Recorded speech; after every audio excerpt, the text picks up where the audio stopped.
Bonjour, bonsoir, parce qu'il fait nuit comme vous pouvez voir. Oui, j'ai mis un t-shirt Adidas avec, oui effectivement, un logo en forme pyramidale, ce qui ne fait pas de moi ni un Illuminati, ni un franc-maçon, ni je ne sais quoi. Dépassez vos limites mentales, dépassez vos limites mentales. Quand je dis vos limites mentales, c'est vos programmations. Vous êtes des êtres Alors quand je dis vous, évidemment, je m'inclus dans le lot. Nous sommes des êtres programmés, programmables. Ô combien programmable. Et le Discord de ce soir, car nous avons fait ce soir un live Discord, comme tous les lundis soirs entre 22h et 23h, j'y suis. Il y a eu quelques questions intéressantes ce soir, et puis quelques participations aussi de gens très intéressants, comme Jonathan, du site Exoportail, comme Manu, du site et de la chaîne YouTube Agir Ensemble, comme Chafinette, qui se bat avec les Gilets jaunes, comme Marc Lopez, comme Marco Linux, les modérateurs qui sont sur ma chaîne, qui ont toujours des questions très pertinentes, comme Christy qui vient d'Australie, etc., etc. Moi, je les salue tous, je ne les ai pas tous cités, hein, veuillez me pardonner.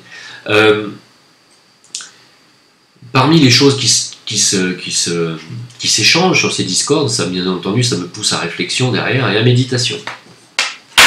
Et autant j'ai fait une vidéo, je ne vais pas encore reparler d'argent, hein. On va me dire, mais t'es vénal, machin, gna gna gna, t'es vénal. T'es vénal. T'es vénal. Ouais. Vénal. Avoir un objectif de vie qui n'est pas réalisable financièrement avec un petit boulot, et vouloir le réaliser à tout prix, c'est donc être vénal. Je savais pas. Je croyais que la vénalité, c'était courir après l'argent juste pour le plaisir de s'enrichir. Non, avoir un objectif précis et un objectif, comment dire, altruiste, qui est de soigner les autres, et les animaux et les humains, mais avoir besoin de liquidité, avoir besoin effectivement d'argent pour le réussir, c'est pas de la vénalité, ça les gars. Et je vais vous expliquer une chose, alors que j'ai à moitié dite déjà dans la vidéo que j'ai faite sur l'argent sur ma chaîne d'éveil, qui s'appelle la chaîne Jim le Veilleur. Juste, c'est une réflexion que je voulais vous faire partager parce que je viens de la voir et puis parce que ça me tombe sur le coin du museau comme ça. L'argent, c'est une énergie. C'est une énergie qui permet de concrétiser, écoutez bien ce que je dis, de concrétiser sur le plan physique les idéaux ou les idées ou les projets qui sont sur le plan mental et astral, c'est-à-dire sur les plans de la création, hein, et sur le plan de l'émotionnel, de ce qu'on aimerait, le désir de se voir réalisé. Donc c'est une énergie qui est matérialisée à travers des pièces de monnaie, des billets en papier, ou dématérialisée par des chiffres numériques. Bientôt l'argent sera dématérialisé, l'argent sera numérique. L'argent n'est pas bon ni mauvais en soi. C'est une énergie qui doit circuler entre les mains de tous les hommes. Ceci est clairement explicité quand on fait une école christique, ésotérique, une école christique. On nous demande de méditer sur l'argent et sur le fait de comment faire circuler cette énergie entre les mains de tous, de manière équitable. Écoutez bien chaque mot de ce que je dis, parce que chacun interprète à sa sauce tout ce que je dis. De manière équitable. Le problème dans ce monde, c'est pas l'argent, c'est la non-répartition de l'argent. Le problème dans ce monde, c'est qu'il y a une élite, hein, alors qu'on a clairement identifié, mais peu importe, ne lui donnons pas de nom ce soir. Il y a une élite qui a décidé qu'elle allait s'accaparer à elle seule, à quelques familles, quelques milliers de personnes, 90% de la richesse monétaire ou financière mondiale, ce qui laisse des miettes à tout le reste de l'humanité. Il est là le grand problème. Tout le travail de la méditation et de l'adepte ou du disciple qui désire faire changer les choses dans l'énergie, dans l'énergétique, est de faire et de méditer sur comment va-t-on pouvoir faire pour casser ce schéma. Comment va-t-on pouvoir répartir à nouveau la richesse mondiale entre les mains de tous, de manière équitable. Il est là le problème. C'est pas l'argent le problème. L'argent, c'est pas le problème. L'énergie n'est pas un problème. Le problème est qu'une petite partie de l'humanité se réserve 90% ou 95% de l'énergie mondiale. Ça, c'est un problème. C'est pas l'énergie en elle-même qui pose problème. Vous voyez ? Si l'usure a été interdite par toutes les religions mondiales, C'est pas un hasard, c'est que les gens qui ont écrit les religions, c'était à la base des guides spirituels, il ne faut quand même pas oublier que c'était des prophètes à la base. S'ils ont interdit cela, c'est parce qu'ils savaient très bien que ça allait autoriser une petite caste d'humains de s'octroyer 90% des richesses mondiales sur le dos des autres peuples qui allaient souffrir, bien entendu, de pauvreté. Ça a toujours été interdit à cause de ça. L'usure, c'est-à-dire les prêts à intérêt, la spéculation qui aujourd'hui appauvrit tous les peuples du monde au profit, bien entendu, de cette petite caste qui est toujours là, au pouvoir, et qui fait la pluie et le beau temps. Je ne vais pas répéter encore ça et encore et encore. Le problème n'est pas l'argent, le problème est la non-répartition de l'argent. Avoir un but de vie qui est tout à fait louable, altruiste, et ne pas pouvoir le réaliser parce que l'argent est bloqué entre les mains d'une petite caste, vous trouvez que c'est normal? Moi, je ne le trouve pas. Donc si, demain matin, on trouve une solution pour que cet argent circule de nouveau entre les mains de tout le monde, vous me verrez en première loge, non pas parce que je vais m'enrichir, rien à foutre. Mais moi, je peux vivre de ce que je veux. Mais vous comprenez pas que moi, je suis prof de musique, je suis musicien, je suis performeur, je suis arrangeur. Je peux vivre déjà de ce que je fais. Je suis thérapeute. Rien qu'avec les revenus YouTube, je peux vivre. J'en ai pas besoin de m'enrichir. J'en ai rien à carrer. Si j'avais voulu m'enrichir, j'aurais fait trader depuis ma naissance. Depuis l'âge de 18 ans, j'aurais fait ça. Si on trouve un moyen de pouvoir répartir de nouveau de la richesse, entre guillemets, c'est-à-dire la possibilité pour tout le monde de pouvoir réaliser ses objectifs d'incarnation pour certains, vous me verrez en première loge. Oui, vous me verrez en première loge parce que je vais tout faire pour que ce soit réparti entre vos mains, à vous tous. Alors toutes les langues de pute, parce que vous êtes des langues de pute, tous ceux qui disent ça va mal finir, tu vas finir en prison. D'abord, primo, je ne fais absolument rien d'illégal. Deuxièmement, les crypto-monnaies ne sont pas illégales. Et tertio, vous n'y connaissez rien et vous n'êtes que des gens jaloux et des langues de pute. Donc vous ne connaissez rien, vous êtes des esclaves, c'est tout ce que vous êtes. Vous êtes des esclaves du système bancaire. Alors je ne vais pas me répéter encore, mais voilà ce qui se passe aujourd'hui et ce qui se passe de mal sur la planète, c'est que cette petite caste qui s'octroie 90% des richesses monétaires mondiales bloque en réalité la réalisation des objectifs de 90% de la planète, des humains sur cette planète. Ils bloquent la réalisation de leurs objectifs, la réalisation de leur plan de vie et la réalisation de ce qu'ils avaient mis eux-mêmes dans le plan mental et dans le plan émotionnel. C'est triste, c'est très grave pour eux. Évidemment que vous doutez bien qu'avec la loi du karma à laquelle je crois, ça ne peut pas rester impuni pour eux. Mais cela ne nous concerne pas, c'est pas nous qui allons décerner les bons points, les mauvais points. Aujourd'hui, il y a une possibilité de rétablir cette injustice grâce à la blockchain. C'est la blockchain qui va rétablir cette injustice, en faisant s'écrouler le système bancaire. Il faut en profiter. Il faut en profiter parce que on n'aura peut-être pas souvent ni longtemps cette occasion. Pourquoi? Parce que l'humanité est soumise, l'humanité roupille, et l'humanité préfère regarder son match de foot quotidien ou hebdomadaire, plutôt que d'aller dans la rue pour dire on en a marre de se faire piller le trognon par une petite clique, une petite caste qui se garde 90% des richesses mondiales. Ça n'intéresse pas les gens, visiblement, d'aller dans la rue pour réclamer l'arrêt de ce scandale. C'est pas un scandale, c'est une mise en esclavage de l'humanité. Bien, c'est une petite parenthèse, et pour moi, je trouve que c'était extrêmement important de vous le dire. Il faut m'aider, je vous demande de l'aide, aidez-moi, tous les hommes de bonne volonté, à répartir de nouveau l'argent entre les mains de tout le monde de manière équitable. Ça veut dire pas tout le monde la même somme selon les plans de chacun. Aidez-moi. Voilà, je vous demande, c'est tout. Je vous demande pas de me donner de l'argent, c'est pas ce que je viens de dire en disant aidez-moi.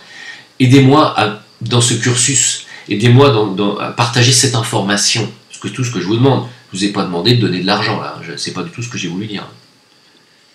Sans argent, vous ne quitterez pas le pays. Pour ceux qui veulent quitter le pays, qui me demandent Jim, comment on fait? Tu ne peux pas quitter le pays sans argent. Tu ne peux pas réaliser tes rêves sans argent. Tu ne peux pas payer ton bateau pour te casser, faire le tour du monde avec ton bateau sans argent. Un bateau dans lequel vivre, c'est 200 000 €. Tu ne peux pas t'acheter la maison de tes rêves pour faire ton foyer, ta famille, machin. Tu ne peux pas. Aujourd'hui, sans argent, tu ne peux pas accomplir ton plan de vie. L'argent, c'est pas seulement des pièces et des billets, c'est une énergie qui permet la concrétisation de vos idéaux de vie. C'est ça l'argent. Le peuple juif, sans lui jeter la pierre et sans le critiquer, l'a parfaitement compris. L'idéal, la spiritualité sur terre, c'est savoir s'adapter avec tous les moyens possibles. Ils ont parfaitement compris que l'argent était le moyen de s'émanciper de toutes les barrières physiques. On peut les applaudir. Je n'ai pas envie de m'étendre davantage sur le sujet. Ils ont parfaitement compris, point final. Je vais parler d'autre chose dans cette vidéo car il y a des choses très graves à dénoncer. Bien entendu, vous avez vu ma vidéo de soutien à Diodo. Le type en question a déjà été relâché de sa garde à vue, hein, alors qu'il s'agit d'une tentative d'homicide volontaire prémédité. Normalement, il aurait dû aller immédiatement au trou, bien entendu, jusqu'à son procès, mais non, il a été relâché. À part ça, il n'y a pas deux poids, deux mesures dans ce pays. Il n'y a pas une justice pour les uns et une justice pour les autres. Non, il n'y a pas. Je suis scandalisé. Scandalisé à un point que vous n'imaginez pas. Alors évidemment, il ne s'agit pas d'aller faire justice soi-même et d'aller trouver ce docteur et d'aller lui demander de rendre des comptes. C'est pas du tout ce que je dis. Je dis juste qu'il y a quelque chose qui cloche. Alors évidemment, on le savait, mais ça cloche. Ça cloche sévèrement. C'est-à-dire qu'aujourd'hui, on a l'homme public, en tout cas l'humoriste le plus célèbre de France, qu'on l'aime ou pas, et c'est celui qui vend le plus de billets de spectacles vivants en France, qu'on le veuille ou non, et malgré cela, on a failli le tuer, on a voulu le tuer de manière préméditée, et le tueur en question est en liberté. Oui, il est en liberté. Que faire? Sous ordre de Castaner, probablement. Bien entendu, ça vient de là-haut. Il y a un problème. Il y a un problème. Aujourd'hui, on commandite des attentats et on libère des terroristes. C'est ça. Hein? Je le dis, je l'assume. Bien. Parlons un tout petit peu du conflit qui est en train de se passer aujourd'hui dans le Golfe, enfin, entre l'Iran et le Golfe Persique, et entre la France qui arme l'Arabie Saoudite, les Américains qui arment l'Arabie Saoudite. Tiens, c'est bizarre, c'est pourquoi les deux pays arment l'Arabie Saoudite? C'est marrant ça. Et pourquoi l'Iran? Mais qu'est-ce qu'ils vous ont fait, les Iraniens? Depuis quand les Iraniens vous ont volé quoi que ce soit ou tué qui que ce soit? J'ai pas souvenir qu'un Iranien soit venu planter une bombe en France ou aux États-Unis ou en Arabie Saoudite. J'ai pas souvenir de ça, moi. Il y a des Iraniens, quoi. Non, je crois pas. Il me semble pas que les Iraniens nous cassent les couilles. Non. Alors, il n'y a pas de pétrole non plus en Iran. C'est bizarre. Parce que, autant en Libye, on se dit, ouais, ils ont foutu la Libye à feu et à sang, ouais, il y a du pétrole, c'est normal. Bon, admettons. Le Venezuela, ils veulent le foutre à feu et à sang, c'est normal, il y a de l'or, du pétrole et des diamants. Ah, normal. Mais là, c'est comme l'Irak, c'est comme la Syrie, sauf que la Syrie, effectivement, il y a un pipeline de pétrole qui passe, mais quand même, c'est bizarre. Parce que les Israéliens, en Syrie, ils ont voulu prendre que le plateau du Golan. Ils s'en battent les couilles de la Syrie. C'est bizarre. L'Irak, c'est bizarre. Et puis, il y a du pétrole en Irak. Oui, ça passe un petit peu par là, mais c'est surtout au Koweït qu'il y a du pétrole. Ils n'ont pas annexé le Koweït. Non, ils ont annexé l'Irak. Bizarre quand même. Hein? Et puis là, l'Iran. Mais pourquoi l'Iran? C'est à cause des chats. Les chats d'Iran, mais il n'est plus là-bas, le chat d'Iran. Hein? C'est pas les chats qui posent problème en Iran. C'est quoi? Ils ont peur des chats? Ils sont chatophobes? Ils sont félinophobes? Qu'est-ce que c'est quoi le problème? On ne sait pas. Non.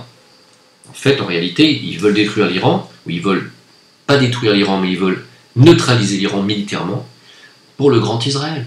Pour ceux qui n'ont pas compris, c'est quand même très clair. Écoutez Pierre Hillard, hein. Voilà, même sans vous marrer. Jeu de mots, Hillard, marrer. Et donc, ils veulent déstabiliser et maîtriser l'Iran militairement parce que pour plus que ça nuise au grand Israël. Ça fait partie des conditions sine qua non de l'arrivée du Messie pour les talmudo-sionistes, les messianiques. Alors les messianiques, ça peut être aussi les protestants, il n'y a pas forcément que des juifs. Hein. Oubliez les juifs, il n'y a pas que ça. Les sionistes, il n'y a pas que des juifs, il y a beaucoup d'athées, il y a beaucoup de protestants qui sont sionistes. Ah ouais, ah ouais. Les mecs sont pour l'arrivée du Messie. Ouais. Il est déjà venu, hein, le Messie, hein. Il a dit que ça allait chier. Hein. Bref, on va pas m'étendre là-dessus. Alors, donc, du coup, Israël, alors, un parlementaire iranien a dit, bon, il a dit Israël sera détruit en une demi-heure si les USA attaquent l'Iran. Bon, c'est clair?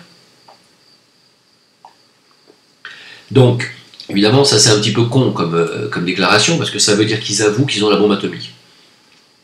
Ah ouais, là ils ont été un petit peu stupides sur le coup, parce que comme ils nous disent depuis des mois et des années qu'ils n'ont pas de bombe atomique, ni de projet de faire une bombe atomique, en disant ça, ils l'avouent. Alors, où c'est un pipeau, c'est du pipeau qui a été relayé par Washington pour nous faire croire qu'ils avouent qu'ils ont la bombe atomique, parce qu'ils peuvent aller très loin dans la manipulation, ou effectivement ils l'ont vraiment. Et effectivement, s'ils l'ont vraiment, ça craint pour Israël. Hein. Faites attention les gars. Faites attention parce qu'il est aussi écrit dans les Écritures que vous serez détruits. Faites gaffe. Moi je dis ça, si j'étais vous, je ferais attention quand même. Autant moi vous me dites qu'il faut que je fasse attention parce que vous voulez me buter, autant moi je vous dis, faites gaffe les gars. Parce que moi vous allez me buter, vous n'allez pas me mettre une roquette sur la gueule pour me buter. Mais vous risquez de faire buter tout un peuple entier. Faites attention quand même à ce que vous faites. Hein. Le Messie pourrait venir tranquille, hein, dans un appart, pas besoin de tuer tout un peuple. Hein. Faites attention. Hein. On va passer à autre chose. Bien. Alors, évidemment, bon, c'est une info qui est sur Égalité Réconciliation, vous pouvez trouver. Le préfet de Paris, bon, alors, on le savait, mais on va quand même revenir là-dessus. C'est un article du 14 novembre 2016, mais que j'avais envie de ressortir. Le préfet de Paris a empêché 30 gendarmes d'intervenir au Bataclan dès 22h, soit 48 minutes avant l'abri. Voilà, il fallait le savoir. Et à l'époque, le préfet de Paris, voilà.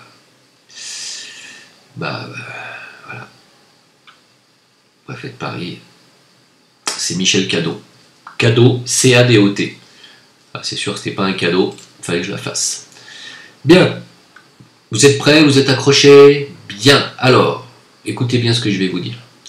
Édouard Philippe, alors Édouard Philippe, c'est pas un acteur, hein, c'est confondu avec Gérard Philippe.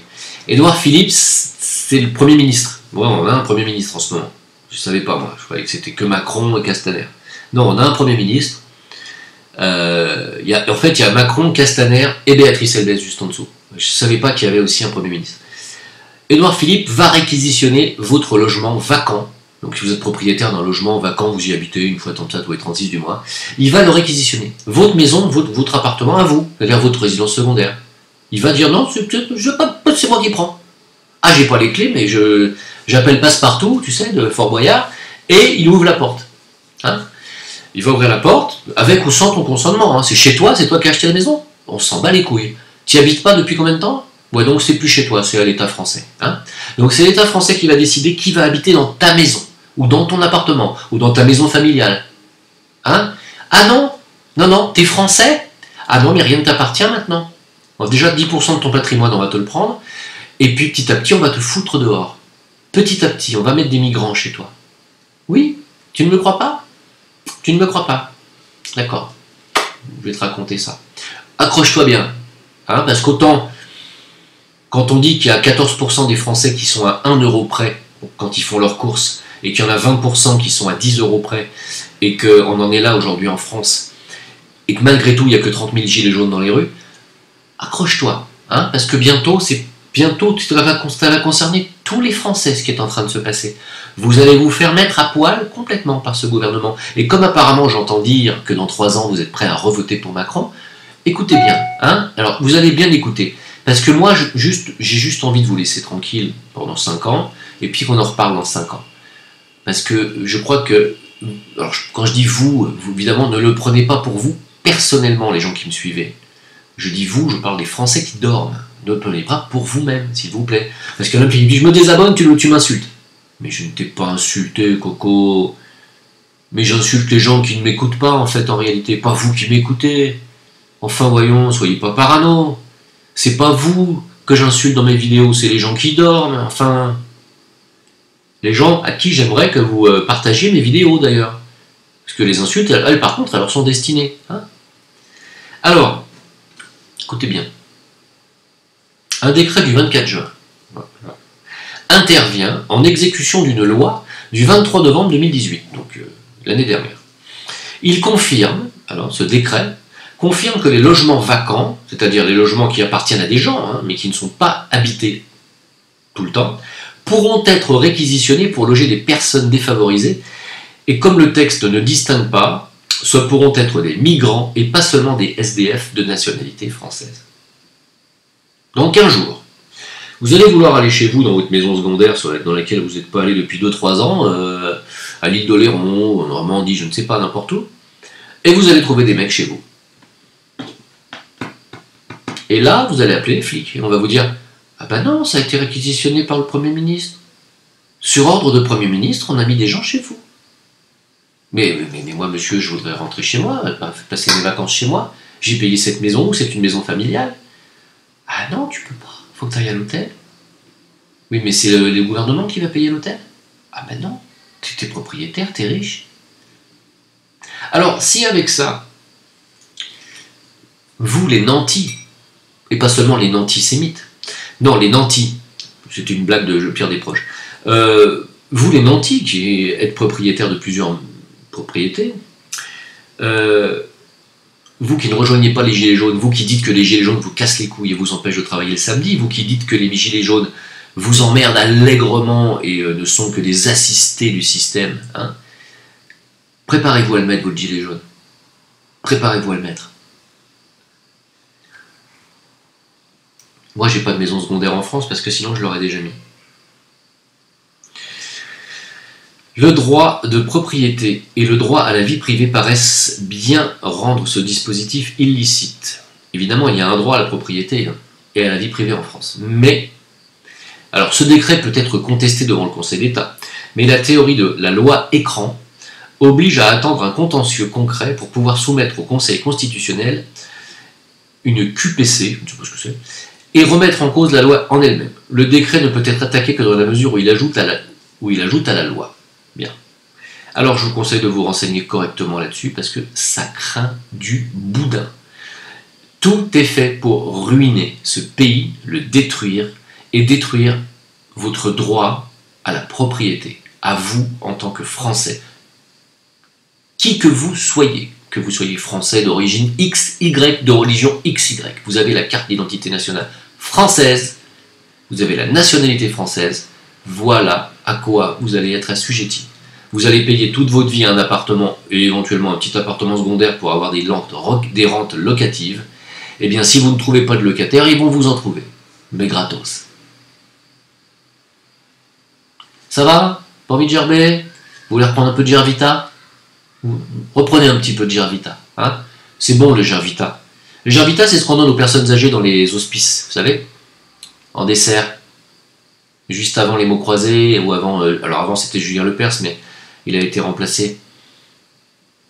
Hein? Vous voulez du Gervita? Non, ça va. Vous n'avez pas envie de vous révolter? Toujours pas? Bon, c'est pas grave. Moi, à votre place, franchement, je finirais vite mon Gervita, tu vois. Bonne nouvelle quand même. Le Kenya, alors c'est pas une nouvelle qui concerne la France, hein. Avec qu'il y a des bonnes nouvelles, c'est pas pour la France, hein, je vous le dis notamment. Le Kenya, là c'est déjà beaucoup plus abstrait, mais le Kenya quand même va appliquer la peine de mort pour le braconnage d'animaux protégés comme le rhinocéros. Terminer les cornes de rhinocéros pour faire bander les Japonais.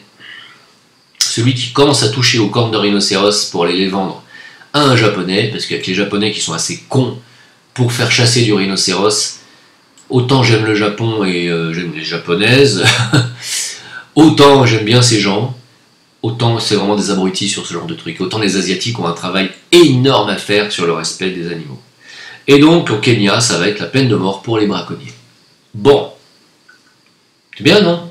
Parce que si je vous montre des images de rhinocéros à qui on coupe les cornes et qu'on laisse comme ça, sans les tuer, hein, juste pour se faire plaisir et pour se faire quelques milliers d'euros, pour vendre à un Japonais qui est un petit peu mou de la tige et qui n'arrive pas à honorer sa femme, vous allez gerber. Hein, voilà.